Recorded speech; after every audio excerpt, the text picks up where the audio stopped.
हरे कृष्णा, जय श्री कृष्णा। कथामृत के नई एक सुंदर सी कथा में आप सभी का स्वागत है। तो ये कथा जो आज हम सुनने जा रहे हैं, ये श्रीमद् भागवतम के दशम स्कंद में आती है। राजा नृग की कथा है और बहुत बहुत फेमस है। एवरीबडी, आई थिंक बहुत सारे लोगों को इस कथा के बारे में पता भी है। फिर भी इतनी सुंदर है, और इस माध्यम के द्वारा कृष्ण भगवान जी ने खुद अपने बच्चों को और अपने द्वारका निवासियों को बहुत अच्छी शिक्षा दी है। इसीलिए इसके बारे में आज हम बात करेंगे।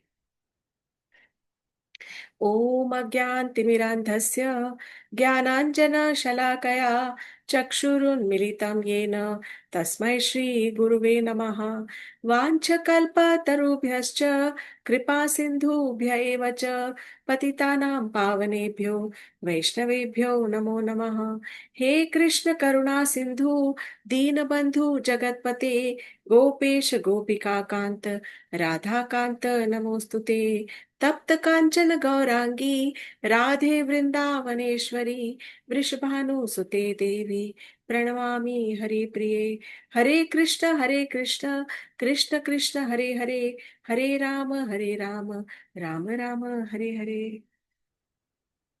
तो एक बार की बात है कि द्वापर युग में ही, जब कृष्ण भगवान जी द्वारका में ही रहते थे, तब कृष्ण भगवान जी के विवाह हो चुके थे। उनके बच्चे थे। 16,108 रानियों में से हर एक रानी के 10 पुत्र और एक पुत्री थी।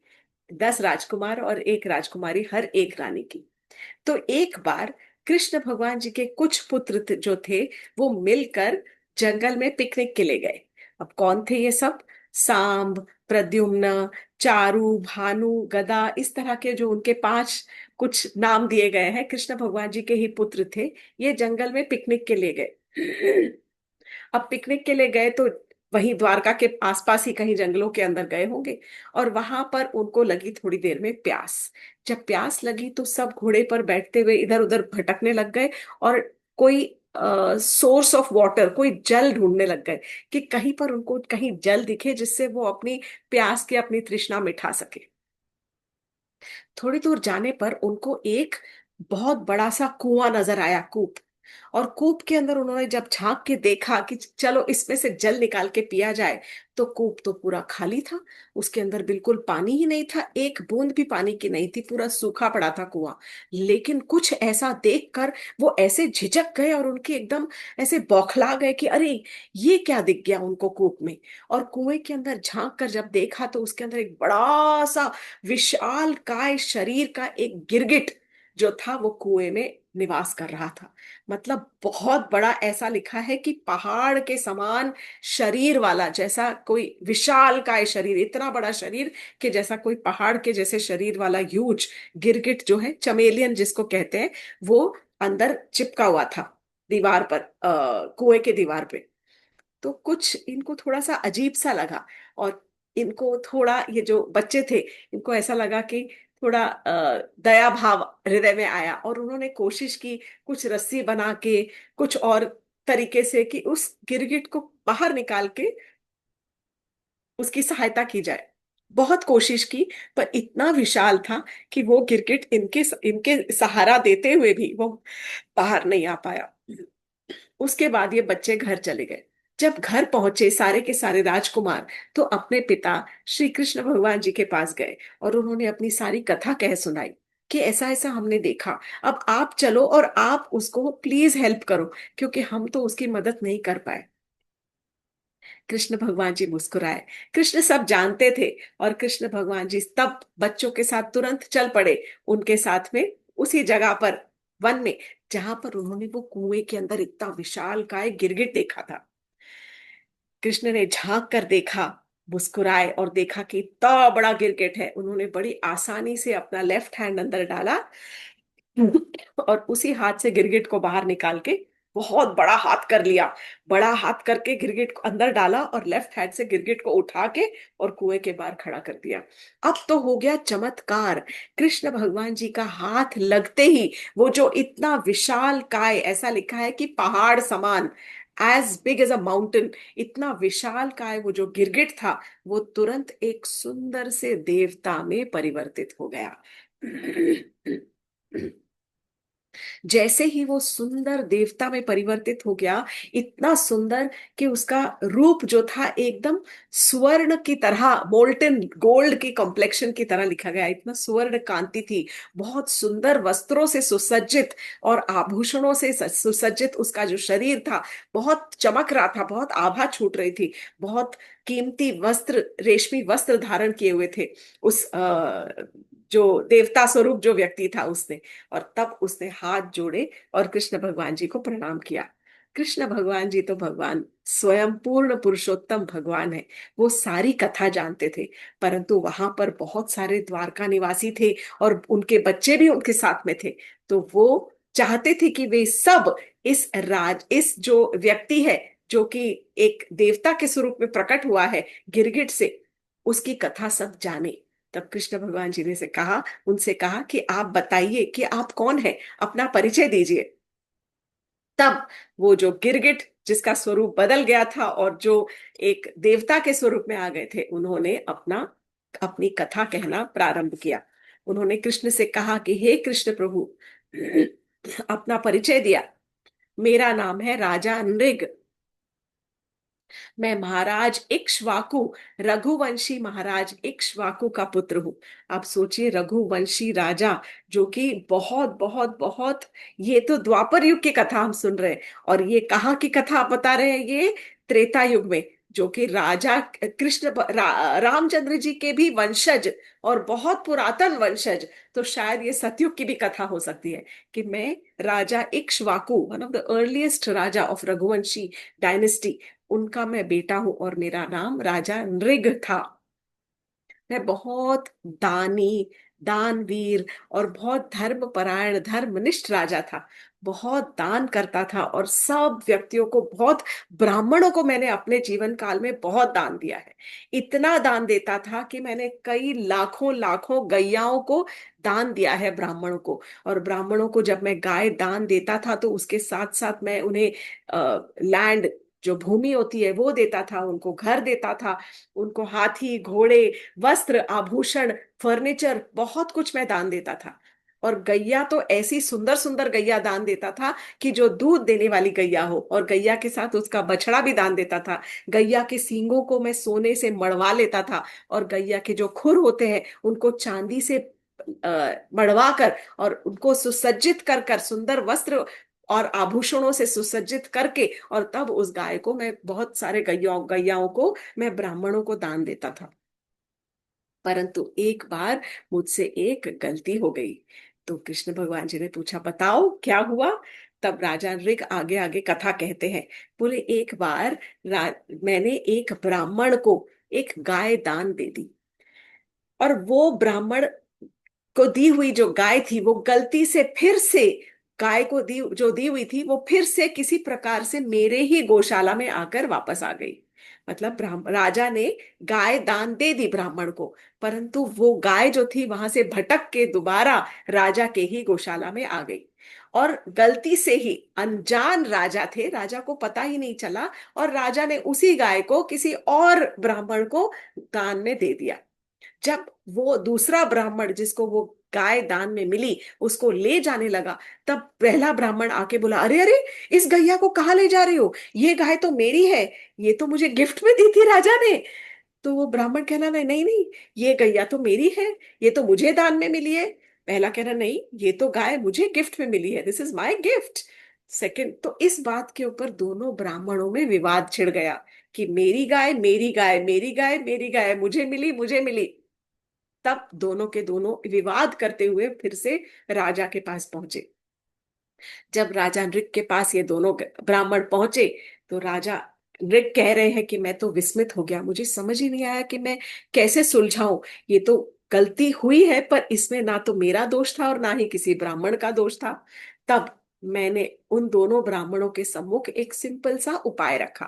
मैंने कहा कि ये जो गैया जिसके ऊपर आपके बीच में विवाद हो रखा है, इस गाय को आप मुझे वापस दे दो, और इस गाय के बदले मैं आपको 1 लाख गैया दूंगा। एक गाय के बदले मैं आपको 1 लाख गाय दूंगा। तो या तो आप इसको दूसरे को दे दो, जो भी दूसरे को गाय दे देगा वो, नहीं तो आप मुझे दे दोगे दोनों यही गाय, तो दोनों को मैं 1-1 लाख गाय दूंगा। प्लीज आप मुझे पाप करने से बचा लीजिए हे ब्राह्मण देव।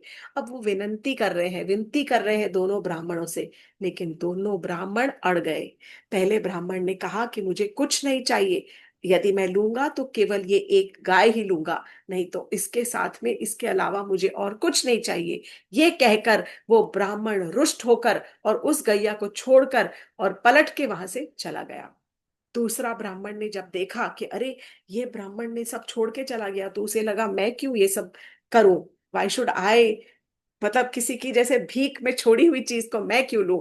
तो वो भी ब्राह्मण अड़ गया और उस ब्राह्मण ने भी उस गाय को त्याग दिया और कहा कि मुझे भी ये गाय नहीं चाहिए, आप ही रखो, यदि मुझे अब कुछ नहीं चाहिए आपसे। ये कहकर दोनों ब्राह्मण रुष्ट होकर बिना कुछ वहां से लिए हुए और वहां से चले गए।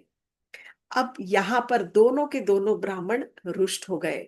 राजा ने बहुत समझाने की कोशिश की, परंतु दोनों नहीं माने। बहुत दुखी हो गए राजा।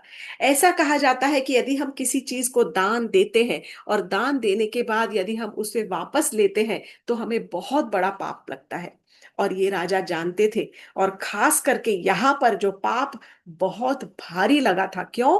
क्योंकि यहाँ पर ब्राह्मण नजरिए में आ गए थे। The Brahmins were in question here.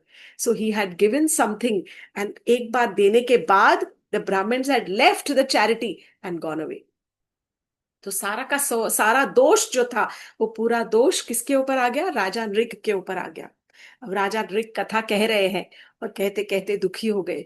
वो बोले, हे प्रभु, जब ये सब होने के बाद कई वर्षों तक मैं जीवित रहा और मैंने अपना दान का कार्य जो है वो चलता, मैं हमेशा करता रहा।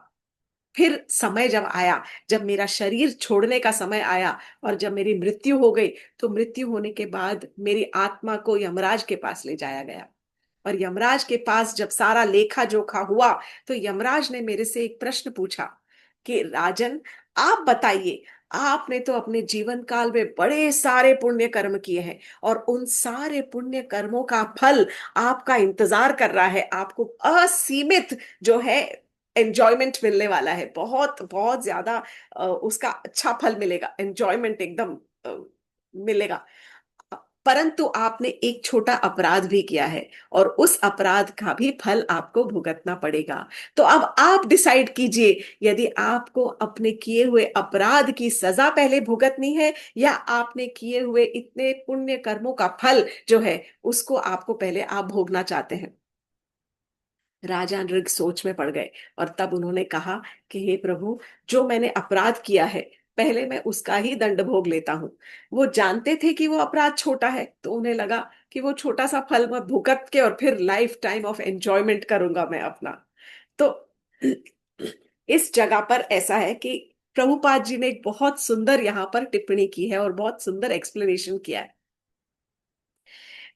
यहां पर जब यमराज को ये ऑफर दिया, तब राजा नृग ने जब कहा कि हाँ मैं अपने पापों का फल पहले भुगतना चाहूंगा, तब तुरंत यमराज ने राजा नृग को एक गिरगिट बना दिया और गिरगिट बनाकर उनको कुएं में डाल दिया। तो वो पाप का फल जो उन्होंने पाप किया था अनजाने में ही सही, उसका फल फल भुगतने के लिए उनको वो गिरगिट का शरीर धारण किया।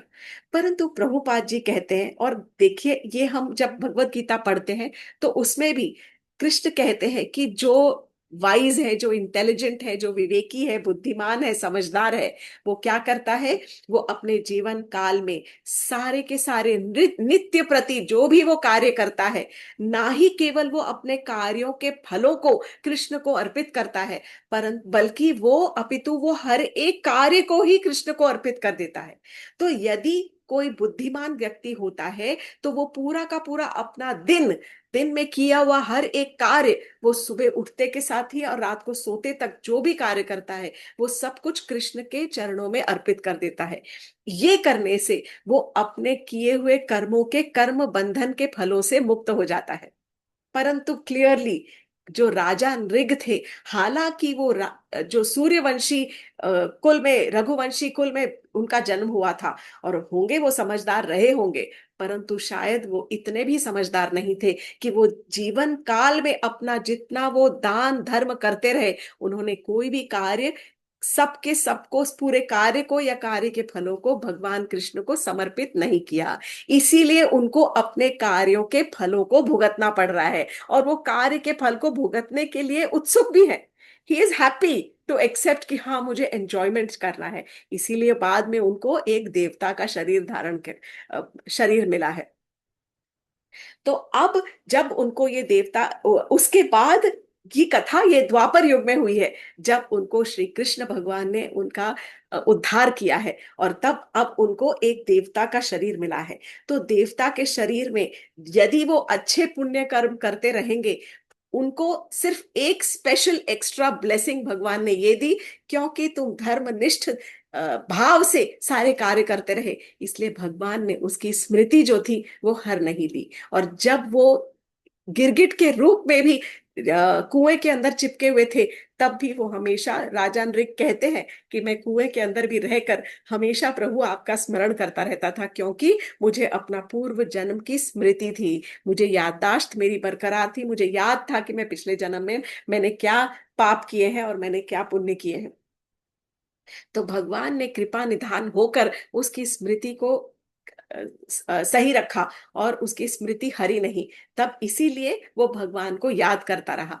अब यही यदि वो अपने देवता के शरीर में रहकर यदि वो भगवान का स्मरण करते रहेंगे, भगवान के नाम का जाप करते रहेंगे, भगवान की सेवा में लीन हो जाते हैं, तो उन्हें और भी ऊंचे लोगों की प्राप्ति हो सकती है। अर्थात कैसे, कि जब अभी तो वो देवता के रूप में आकर देवलोक की तरह चले गए, परंतु यदि देवलोक से होकर देवलोक में यदि वो पुण्य करते हैं, तो तब वो भगवान के भक्त कहलाते हैं, और भक्त कह के भगवान के पार्षद कहलाने के योग्य बन जाते हैं, और तब उनको वैकुंठ लोक की प्राप्ति हो सकती है। और वैकुंठ लोक से आगे और ज्यादा सेवा करते हैं, तब उन्हें गोलोक धाम की प्राप्ति भी हो सकती है, और गोलोक धाम में वो नित्य प्रति भगवान के सेवक कहकर और भगवान के दास कहकर या भगवान के नित्य एसोसिएट्स, उनके सखा के रूप में भी उनके साथ विचर सकते हैं।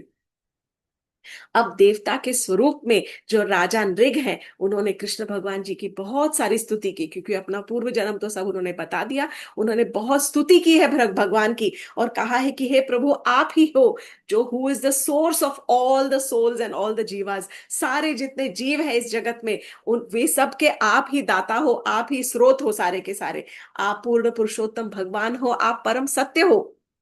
मैं आपसे प्रार्थना करता हूँ, और मैं आपसे विनती करता हूँ कि कृपया आप मेरे मन को हमेशा आपके चरणों में लगा रहने दीजिए। मैं अपने मन को आपके चरणों की शरण ले रहा हूँ, अपने मन समेत आपके चरणों की शरण ले रहा हूँ। ये कहकर राजा नृग ने श्री कृष्ण भगवान जी की परिक्रमा की, और वहां से फिर वो देव शरीर में देवलोक को पधार गए। तब उसके बाद श्री कृष्ण भगवान जी अपने पुत्रों के साथ वार्तालाप कर रहे हैं, अपने बेटे जो है उनके सारे बेटे उनको बता रहे हैं, और वहां पर सारे एकत्रित जितने द्वारकावासी हैं उनको कह रहे हैं। और क्या कह रहे हैं? He is telling them the importance of serving a brahmana rightfully and properly, कि किस प्रकार से ब्राह्मण सेवा सबसे ऊपर है। और कृष्ण भगवान जी कहते हैं कि जो हलाहल निकला था ना विष, जब समुद्र मंथन के समय पर हलाहल विष निकला था, वो असली विष नहीं है। असली विष तब होता है जब कोई ब्राह्मण की संपत्ति का हरण कर लेता है। एक्चुअली उस विष का देयर इज नो एंटीडोट, उस विष को तोड़ने के लिए कोई भी दवाई नहीं है, वो सबसे जहरीला विष है। तो कभी भी भूल कर भी किसी ब्राह्मण को रुष्ट न करें, कभी भूल कर भी किसी ब्राह्मण की संपत्ति पर उसका हरण करने का प्रयत्न भी नहीं करे। कभी भी, कहते हैं उन्होंने कहा कि किसी को भी, किसी व्यक्ति को भी और किसी राजा को भी किसी ब्राह्मण की संपत्ति हर करने का, हरने का कोई भी ताकत नहीं है। He has no right to ever enjoy a Brahmin's property. तब कृष्ण और ये कहते हैं कि यदि कोई किसी ब्राह्मण की संपत्ति उनसे बिना बात किए, बिना परमिशन लिए उसकी संपत्ति लेता है, यहाँ पर संपत्ति केवल प्रॉपर्टी नहीं होती या घर नहीं होता, बल्कि संपत्ति सब होती है। गोधन भी होता है, यहाँ पर तो गाय ही हो गई जो उनकी संपत्ति है। कोई भी चीज हो सकती है, छोटी सी भी चीज जो ब्राह्मण को बिलोंग करती है। यदि आप बिना परमिशन से कोई ब्राह्मण की कोई भी वस्तु यदि कोई लेता है, तो उसके 3 पुश्त का डिस्ट्रक्शन हो जाता है, नाश हो जाता है। और यदि कोई जानबूझकर, जानते हुए भी, जबरन पर, मतलब पर्पसली, फोर्सफुली यदि कोई ब्राह्मण की संपत्ति को हरता है, तो उसके पिछले 10 पुश्तें और आगे की 10 पुश्तों का वंश, जो पहले के 10 और आगे के 10 वंशों का नाश हो जाता है। इसीलिए यदि कोई राजा गलती से भी यह सोचता है, और यदि कोई राजा स्पेशली अगर कोई ब्राह्मण की संपत्ति हरण करने की कोशिश करता है, तो उसे कुंभी पाक जो नरक है उसमें, कुंभी पाक नरक की जो अग्नि है वो बहुत तीव्र है। उस अग्नि में से उसको निकाला, गुजरना पड़ता है, और उसमें बहुत सारे साल, कई साल व्यतीत करने पड़ते हैं। और कितने साल, एज मेनी इयर्स एज, जैसे अगर उस राजा ने किसी ब्राह्मण को रुलाया है और रुदन किया है, और ब्राह्मण के रोने से जितने अश्रु के बूंदे यदि गिरती हैं, और आंसू गिरने से जितने रज कण भीगते हैं जमीन पर, उतने वर्षों तक उसे कुंभीपाक जो नरक है उसे भोगना पड़ता है। इसलिए कभी भी, या तो कभी कोई सांप बनकर पैदा हो जाएगा या कोई कीटाणु बनकर पैदा हो जाएगा। इसीलिए कृष्ण कहते हैं कि मैं स्वयं सारे ब्राह्मणों को नमन करता हूँ। और जिस प्रकार मैं ब्राह्मणों को नमन करता हूँ, और जिस प्रकार मैं ब्राह्मणों के का आदर करता हूँ, इसी प्रकार सारे द्वारका वासियों को और अपने पुत्रों से कह रहे हैं कि आपको भी ब्राह्मणों की आज्ञा का पालन करना चाहिए, ब्राह्मणों को नमन करना चाहिए। ये जो ब्राह्मण है यहाँ पर, हम इनको आज अपने कलयुग के संदर्भ में, आज के संदर्भ में इन ब्राह्मणों को ये कहेंगे कि ये कौन है। ये हमें ज्ञान देने वाले जो ब्राह्मण होते हैं, जो साधु होते हैं, जो हमें ज्ञान देते हैं, जो हमें शिक्षा देते हैं, जो हमें राह दिखाते हैं, जो हमें भगवान की ओर चलने की राह बताते हैं, इनको हम ब्राह्मण का दर्जा देंगे। तो विष्णु पुराण में और चैतन्य चरितामृत में एक बहुत सुंदर ये, मतलब वर्स आती है, श्लोक आता है। नमो ब्रह्मण्य देवाय गो ब्राह्मण हिताय च, जगत हिताय कृष्णाय गोविंदाय नमो नमः। अर्थात कि हे कृष्ण, आपको मैं नमन करता हूँ कि जिस प्रकार आप ब्राह्मणों का हित सोचते हैं, आप गाय का हित सोचते हैं, और गाय और ब्राह्मणों की रक्षा करते हैं, उस कृष्ण को मैं आज नमन करता हूँ। ये सुंदर कथा जो है श्रीमद् भागवतम के 10म स्कंद में आती है, जो कि कृष्ण कथा के अंदर इस प्रकार है कि कृष्ण के बालकों की स्टोरी के अंदर कृष्ण ने कुछ एक मिक्स करके और सबको एक संदेश दिया है कि हमें ब्राह्मणों को और गायों का हमेशा, गाय की रक्षा करना, ब्राह्मण जो गाय की रक्षा करते हैं उनका भी हमें नमन करना है, उनका भी हमें रक्षण करना है, और किसी प्रकार से उनको रुष्ट नहीं करना है। आज की कथा को हम यही समाप्त करना चाहेंगे। हरे कृष्णा। कथामृत से जुड़ने के लिए वेरी वेरी, कथामृत से जुड़ने के लिए धन्यवाद। Thank you so much. Hare Krishna, जय श्री कृष्ण।